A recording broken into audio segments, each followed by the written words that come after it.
고린도전서 6장 6절에서 8절에 있는 말씀 같이 한번 합독하도록 하겠습니다.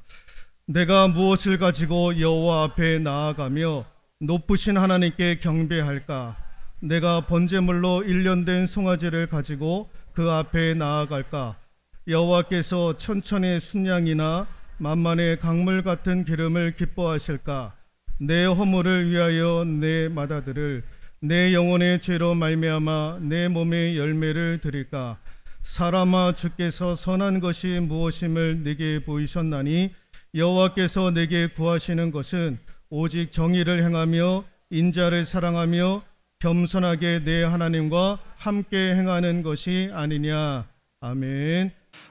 믿음으로 10번째 시간, 마지막 시간입니다. 은혜의 완성자가 되자. 믿음으로 은혜의 완성자가 되자라는 제목으로 하나님의 말씀 전해드리도록 하겠습니다.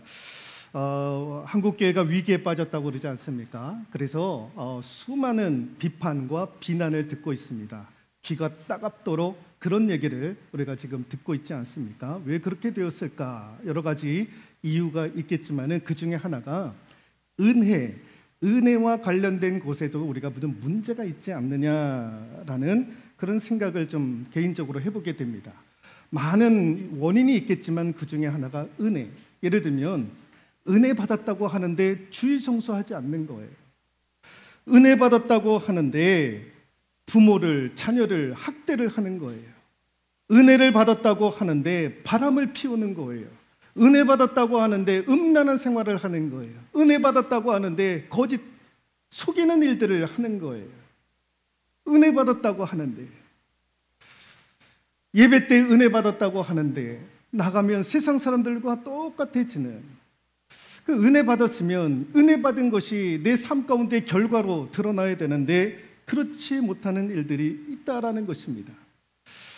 여러분, 은혜도 두 종류가 나누어집니다. 하나는 값싼 은혜, 또 하나는 값비싼 은혜로 나누어집니다. 이게 누가 한 말이냐면은 독일의 나치 히틀러가 독일을 지배하고 있었을 때에 그 불의와 불법에 대해서 항거하지 못하고 있는 독일 교회와 독일 교회 성도들을 향해서 본 회퍼라고 하는 목사님이 왜 불의에 대해서 독일 교회가 항거하지 못하느냐, 저렇게 지금 불법을 저지르고 있는 저 권력에 대해서 왜 항의하지 못하느냐 생각해 보니까 값싼 은혜의 결과였다라는 거예요. 다 독일 교회와 독일 교회 성도들이 저 값싼 은혜에 매몰되어져 있다라는 거예요. 그 값비싼 은혜를 회복해야 되는데 값싼 은혜에 매몰되어져 있다라는 얘기를 했던 거예요. 이 값싼 은혜가 뭐냐? 내가 당연히 하나님께로부터 구원받았는데, 그래서 죄에 대해서 다 용서를 받았는데 이제는 내가 하고 싶은 대로 하면 되는 것 아니냐, 그런 거예요. 죄와 회개에 대해서는 진지하지 못하고 사람들에게 인정받고 높임받기를 원하고 복받기를 원하지만 헌신하고 섬기기를 거부하는 것, 말씀과 기도에 대해서 소홀히 여기고 하나님의 뜻에 따르는 것이 아니라 내 판단과 내 의지에 따라서 행동하는 것, 내 신앙생활에 대해서 변화나 성장에 대해서 전혀 고려하지 않는 것, 그 무조건 은혜 받으면 된다라는 것입니다. 그래서 여러분, 값싼 은혜는요, 은혜를 은혜로 여기지 않는 거예요.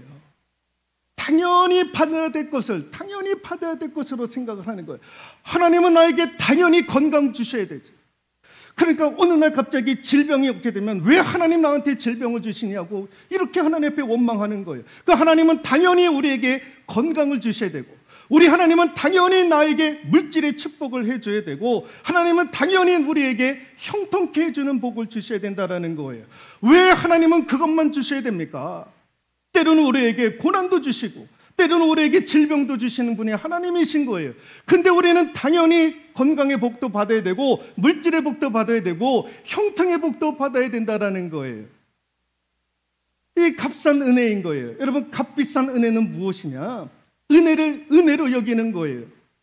하나님이 자신의 독생자 예수 그리스도를 이 땅에 보내주셔서 우리를 구원해 주시고 건져주시는 그 놀라운 하나님의 은혜에 대해서 무겁게 여기는 거예요. 내가 받은 은혜가 다양합니까? 여러분, 과거에 하나님께로부터 받았던 은혜가 있었습니까? 기적이 있었습니까? 그것을 무겁게 받아들이는 거예요. 그래서 날마다 때마다 시마다 그 은혜를 사모하고 기대하고 소망하고, 그 값비싼 은혜를 경험했던 사람들은 그 삶 가운데 어떻게 하면 내가 신앙인으로서 변화되고 성장할 수 있을까 몸부림치고 애쓰는 그 사람들, 그분들이 값비싼 은혜를 받은 분들이에요. 여러분, 저와 여러분들이 값싼 은혜를 받지 아니하고 값비싼 은혜를 받아 누릴 수 있기를 소망합니다. 예. 그래서 여러분, 같이 한번 읽어볼까요? 값싼 은혜는 은혜를 받았지만 삶의 변화가 없는 거예요. 이게 값싼 은혜를 받은 분들의 모습인 거예요. 값싼 은혜를 받는 분들은요, 삶의 변화가 없어요. 그런 거는 안중에도 없어요. 그런 거는 생각 중에도 없어요. 그냥 하나님 앞에 무조건 물질의 축복을 받으면 된다, 건강의 축복을 받으면 된다, 형통케 되어지면 된다. 내 삶의 변화와는 상관이 없는 분들, 그러나 값비싼 은혜를 누리고 있는 분들은 같이 한번 읽어볼까요? 값비싼 은혜는 은혜를 받는 순간 삶의 변화가 강력히 일어나더라라는 거예요. 값비싼 은혜, 은혜를 은혜답게, 그 은혜를 무겁게 여기시는 분들은 받은 은혜를 가지고 내가 어떻게 하면 내 신앙과 내 변화를, 내 믿음을 변화시키고 성장시킬 수 있을까? 거기까지 가는 것, 그게 저와 여러분들이 될 수 있기를 소망합니다. 여러분, 오늘 우리에게 주시는 이 미가서의 말씀, 미가서의 말씀, 이 미가라고 하는 선지자는요, 이사야 선지자와 호세아 선지자와 같이 함께 활동했었던 선지자였습니다. 우리 이 미가서를 통해서 미가라고 하는 선지자가요, 세 가지를 부르짖습니다. 하나는 이스라엘의 죄에 대한 심판이 있을 것이다. 두 번째는 그와 동시에 하나님께서 회복시켜 주실 것이다. 세 번째가 무엇이냐? 그러므로 하나님께서 너에게 원하시는 것이 있고 요구하시는 것이 있는데 그것대로 행하기를 소망한다라고 하는 세 가지를 미가서는요, 이 책을 통해서 말씀을 선포하고 있는 거예요. 그 중에 하나가 이제 우리가 6장 6절에서 8절에 있는 말씀을 읽었는데, 이 부분이 무슨 말씀이냐? 하나님께서 우리에게 요구하시는 것이 무엇이냐라는 거예요. 우리에게 요구하시는 것. 그게 뭐냐? 값비싼 은혜. 너희들이 값비싼 은혜를 받았으니 너희들의 삶 가운데 변화와 성장이 이루어져야 되는 것 아니겠느냐? 그런 취지로 말씀하시는 것이 오늘 8절에 있는 말씀인 거예요. 그래서 이 8절에 있는 말씀을 통해서 저와 여러분들이 은혜 받고 내 삶 가운데 강력한 변화와 성장의 역사가 이루어지기를 소망하시는 거예요. 하나님이 원하시고 하나님이 요구하시는 것이 무엇일까? 거기에 세 가지가 나오는데, 그 중에 하나가, 첫 번째가 무엇입니까? 정의입니다. 이게 무슨 말이냐? 정직하고 정의롭게, 올바르고 바르게, 올바르게 신앙생활 하는 거예요. 정직하고 올바르게 세상 사람들로부터 신뢰받고 존경받고 칭찬받는 그런 삶을 살기를 우리 하나님이 요구하시는 거예요. 여러분, 믿음의 사람들, 또 신앙생활 하시는 분들, 어떤 사람이 잘 믿는 사람일까?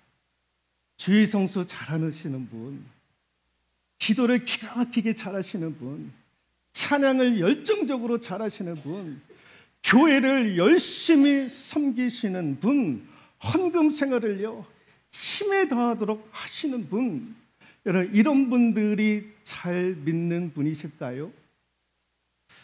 여러분, 하나님이 원하시는 것은 무엇이냐면은 그것과 동시에 내 가정과 내 일터, 그 속에서 우리가 어떻게 살아가고 있는가, 어떻게 살아가고 있는가. 열심히 교회 생활하고 신앙 생활을 하는데 내가 주 활동 무대인 가정에서, 직장에서, 마을에서 어떻게 살아가고 있는가, 거기서부터 평가를 받아야 되는 거예요. 여러분, 교회에서 평가받는 것이 아니라 내가 거하고 있는 삶의 자리에서 평가를 받아야 되는 거예요. 어떻게 살아가고 있는가.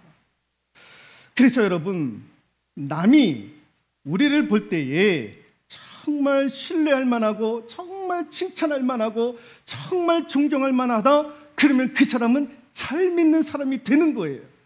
우리는 교회 안에서만 잘 믿는 사람이 되지 교회 밖에서는 잘 믿는 사람이 되지는 못하는 거예요. 그래서 남들이 우리를 볼 때에 야, 내가 저 사람 보면 나도 예수 믿고 싶어 라고 하면 그분은 잘 믿는 성도가 되는 거예요. 저와 여러분들이 교회 안에서만 잘 믿는 것이 아니라 교회 밖에서도 잘 믿는 행위를 통해서 사람들로부터 칭찬받고 존경받을 수 있는 저와 여러분들 될 수 있기를 소망합니다. 그래서 켈빈이에요. 종교개혁자 켈빈이 이런 얘기를 했던 거예요. 한번 읽어볼까요? 하나님이 우리의 예배를 통해 원하시는 것은 회개와 믿음과 진실성을 가지게 하려는 것이다. 예배를 통해서 하나님께서 원하시는 것이 무엇이냐? 그 예배를 통해서 회개가, 그 예배를 통해서 우리의 믿음이 회복되어지고 결과는 진실성을 가지게 하는 거다. 진실성. 이게 뭐냐? 삶 가운데 들어가서 얼마나 진실되게, 얼마나 바르게, 얼마나 올바르게 살아가고 있느냐, 그거 보시려고 하나님께서 우리의 예배를 받으신다라는 거예요. 그러니까 여러분, 오늘 예배를 여러분들이 은혜도 받아야 되지만 받은 은혜를 가지고 세상 밖에서 그것을 활용할 줄 아는 저와 여러분들 될 수 있기를 소망합니다. 그래서 본을 보여야 되는 거예요. 본을 보여야 되는 거. 본을 보여야 되는 거예요. 화면을 보시면 지금 이제 고인이 되셨지만 윤덕수 목사님이 계셨습니다. 제가 서울에서 부목사로 목회를 하고 있었을 때에 가장 가까이 있었던 그 교회 강북제일교회, 옛날에 수유제일교회인데 이름이 바뀌어져서 강북제일교회를 개척하시고 섬기시고 부흥회하셨던 윤덕수 목사님이 이제 지금은 이제 고인이 되셨습니다만은, 여러분, 이분이 한창 목회를 하고 계셨을 때에 어느 날 갑자기 쓰러지셨던 거예요. 뇌출혈로 쓰러지셨던 거예요. 그래가지고 응급실에 가가지고 막 어떻게 해가지고 이분이 이제 살아나셨는데 반신불구가 되는 거예요. 오른손잡이였는데 오른쪽에 다 마비가 되어가지고요. 얼굴도 틀어지고 그 회복이 어려웠던 거예요. 근데 겨우겨우 해가지고 이제 일반실로 이제 왔는데 움직이지도 못하고 말도 못하고 얼굴도 삐뚤어지고 그러면서 그때서부터 이제 목회를 하기가 어려웠던 거예요. 그런데 당회에서 이 목사님을 포기하지 않는 거예요. 그래서 일반 병실로 오는 그 순간부터 당회원들이 조를 짜가지고 목사님 병문안에 가기를 시작을 했던 거예요. 근데 목사님도 불편했던 거예요. 자신의 몸이 그러니까. 당회원들이 찾아와가지고 기도해주고 위로해주고 있는데 그게 너무 불편했던 거예요. 자신의 모습이 그런 모습이니까 그거 그렇게 보여줄, 그게 좀 그렇잖아요. 그래서 마음이 불편했던 거예요. 그래서 어느 날 선임 장로님이 찾아와가지고 기도해 주시는데, 장로님 이제 안 오셔도 된다고, 내가 차라리 여기서 죽었으면 좋겠다고, 내가 어떻게 이런 걸로 우리 장로님들을 볼 수 있겠냐고. 그랬더니 이 선임 장로님이 목사님에게 호통을 치는 거예요. 목사님, 그렇게 죽고 싶으시면 한 번이라도 일어나셔서, 우리 앞에 한 번 일어나셔서 한 번 섰다가 죽으십시오. 그런 얘기를 하셨다라는 거예요. 그러면서 돌아가시기 전에 다시 한번 못을 박는 이야기를 하는 거예요. 선임 장로님이, 목사님 일어나십시오. 우리가 일어날 수 있도록 돕겠습니다 해가지고 그날부터 그 당회원들이 조를 또 편성해가지고 오셔가지고 어떻게 해서든지 일으키시려고, 어떻게 해서든지 운동도 좀 해보고, 당회원들이 그렇게 했던 거예요. 그리고 이제 교회 성도들한테는, 목사님 이런 상황 가운데 있으니까 우리가 기도해야 되지 않겠느냐, 여러분들은 기도만 해주십시오. 우리는 우리 목사님들 살릴 수 있도록, 회복시킬 수 있도록 우리가 최선을 다하겠습니다. 그래서 조를 짜가지고 그렇게 가는 거예요. 그 유명한 일화가 하나가 있는데, 나중에는요 이 목사님은 사모님을 모시고 당회원들이 어디로 갔느냐, 제주도 만장굴이 있지 않습니까? 만장굴, 세계에서 가장 큰 동굴, 거기까지 모시고 갔던 거예요. 휠체어를 끌고 장로님들이. 그리고 그 입구에서 장로님들이 목사님 일어나 보시라고, 그리고 한 발짝이라도 한번 떼어 보시라고. 그게 됩니까? 안 되는 거예요. 그래서 옆에 사모님이 부축해가지고 겨우겨우 한 발자국을 띄게 되었던 거예요. 얼마나 당회원들이 충격에 빠졌는데 그걸 모습을 보고요, 눈물을 펑펑 흘리는 거예요. 야, 우리 목사님 발 한 자국 디뎠다. 얼마나 기뻐하고 얼마나 그 자리에서 눈물을 흘렸는지 모르. 이게 굉장히 유명한 일화가 되었던 거예요. 그러면서 3년 4년을요 목회를 하지 못했던 거예요. 그러다 보니까 이제 노회에서 설교 목사를 파송하겠다라는 거예요. 그래도 교인들이 예배를 들어오면 말씀을 들어야 되지 않겠느냐, 설교 목사를 파송하려고 했던 거예요. 그랬더니 당회원들이 진을 치는 거예요. 안 된다라는 거예요. 아무도 올 수 없다라는 거예요. 우리 목사님이 회복될 때까지 그 누구도 올 수 없다라는 거예요. 거부했던 거예요.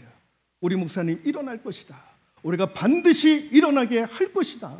그 소망을 가지고 그것을 거부했던 거예요.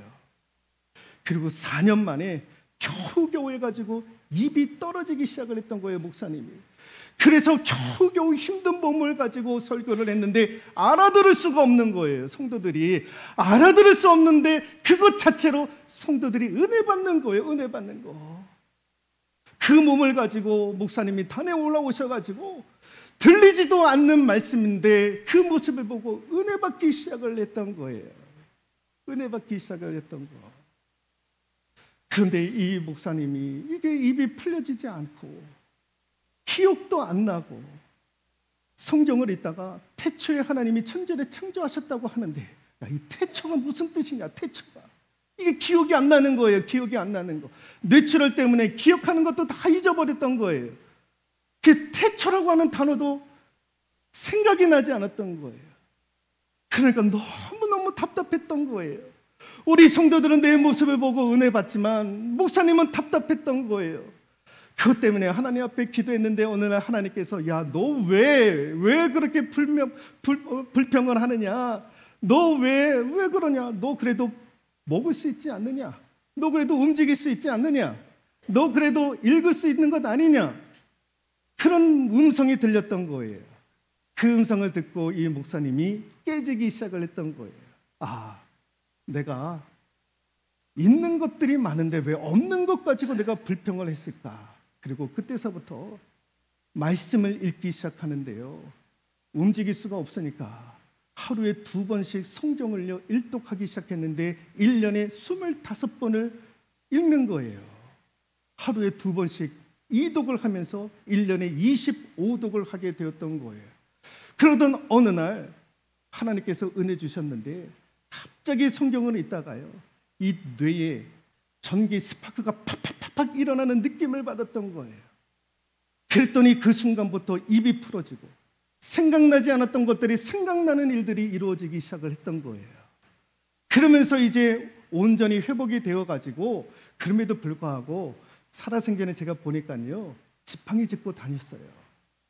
그런데 하나님께서 입을 풀어주시고, 그럼에도 불구하고 이제 성도들이 알아들을 수 있는 설교들을 하실 수 있었던 거예요. 4년 만에 복귀를 했던 거예요. 그런데 4년 만에 돌아오니까 그 인원 그대로였던 거예요. 당시 강북제일교회 성도들이 얼마였느냐? 한 500명, 600명. 근데 늘지도 않고 줄어들지도 않았던 거예요. 똑같이 그 인원을 유지하고 있었던 거예요. 그때서부터 이 목사님이 기도하기 시작했던 거예요. 하나님, 내가 4년을 섬기지 못했는데 하나님 은혜 주셔서 그 4년 동안 해가지 못했던 거 하나님 갑절의 복을 주십시오. 축복해 주십시오. 우리 교회 부흥의 역사를 허락해 주십시오. 하나님께서 그 기도를 들으시고 그 교회 가운데 하나님께서 물밀듯 부어주시는 부흥의 복을 주셨던 거예요. 그래서 몇 년 만에 3,000명이 넘어가는 그런 교세를, 그런 부흥을 하나님께서 허락해 주셨던 거예요. 교회가 협소하니까 그래서 주일 예배를 5번, 6번씩 목사님이 설교를 하기 시작을 했던 거예요. 그 모습을 보고 당회원들이 무슨 생각을, 야, 저러다가 목사님 또 쓰러지는 거 아니냐. 그래서 목사님 좀 설교를 줄이십시오. 줄이십시오. 부목사들한테 설교를 좀 내주십시오. 아니다라는 거예요. 내가 말씀을 전해야지 누가 말씀을 전하겠느냐. 목사님이 고집을 피우는 거예요. 근데 그렇게 하면 할수록 목사님이 힘들어지니까 그 힘든 모습을 당회원들이 옆에서 지켜보고 있었던 거예요. 안 되겠다. 안 되겠다. 우리 목사님 6번 설교할 거 한 번으로 우리가 좀 줄여야 되지 않겠느냐 해가지고 당회원들이 고민하다가 내놓은 결론이 무엇이냐? 교회 건축을 하자. 6,000명 모이는 3,000명 모이는 교회를 건축하자. 3,000명 모이는 교회를 건축하자. 그렇게 해서 그 교회가 건축을 하기 시작을 했던 거예요. 여러분, 우리 교회처럼 70주년을 앞두고 우리가 성전을 여러분, 그런 의미가 아닌 거예요. 이건 하나님의 뜻이니까 교회 건축하자. 아니, 목사님 설교 한 번으로 줄이기 위해서 할 수 있는 방법이 무엇이냐 고민하다가 성전을 건축하자. 그래서 교회를 건축해가지고 이런 교회를 건축을 하게 되었던 거예요. 이런 교회를 3,000명이 예배드릴 수 있는 이 아름다운 성전을 건축하게 되었던 거예요. 여러분, 이런 교회가 있습니까? 목사님 설교 한 편으로 줄이기 위해서 교회 건축하자. 여러분, 우리 교회가 그렇다고 하면 여러분 거기에 순종할 분들이 있겠습니까? 아니, 우리 교회가 아니더라도 다른 교회라 할지라도 목사님이 설교 하루에 5-6번 하니까 이거 줄이기 위해서 성전 건축하자고 하는 교회들이 어디 있습니까? 근데 당회원들이 그거 결정하는 거예요. 근데 그 결정에 성도들이 순종하며 이런 성전 건축을 했던 거예요. 여러분, 제가 드리는 말씀이 무슨 말씀이냐? 오해하지 않기를 소망합니다. 이렇게 목회자를 대우해 줘야지 그게 아닌 거예요. 그게 아닌 거예요. 이런 본을 보이는 교회가 되자라는 것입니다. 본을 보이는 성도가 되자라는 것입니다. 이런 일들이 우리 가운데 이루어질 수 있기를 소망합니다. 여러분, 이분이 2005년도에 미국 LA에 있는 안디옥 교회, 이민교회에 가셔서 설교하다가 그 단에서 쓰러지셔서 돌아가셨어요.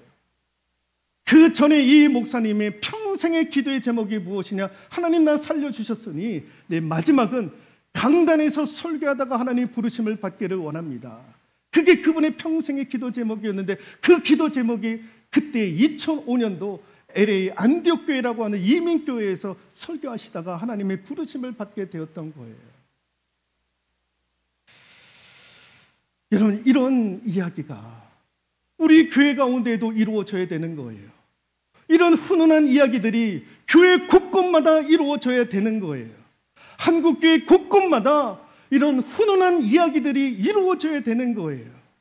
그래서 본을 보이는 한국교회가 되어야 되는 거예요. 여러분, 본을 보아야 배우는 것 아닙니까? 봐야 배우는 것입니다. 그래야 세상 사람들에게 본을 보여주는 것 아닙니까? 여러분, 우리가 본을 보았잖아요. 누구의 본을 보았습니까? 예수 그리스도의 본을 보지 않았습니까? 그러면 그 본에 따라서 우리가 행동할 수 있어야 되는 것 아니겠습니까? 저와 여러분들 그렇게 되어질 수 있기를 소망합니다.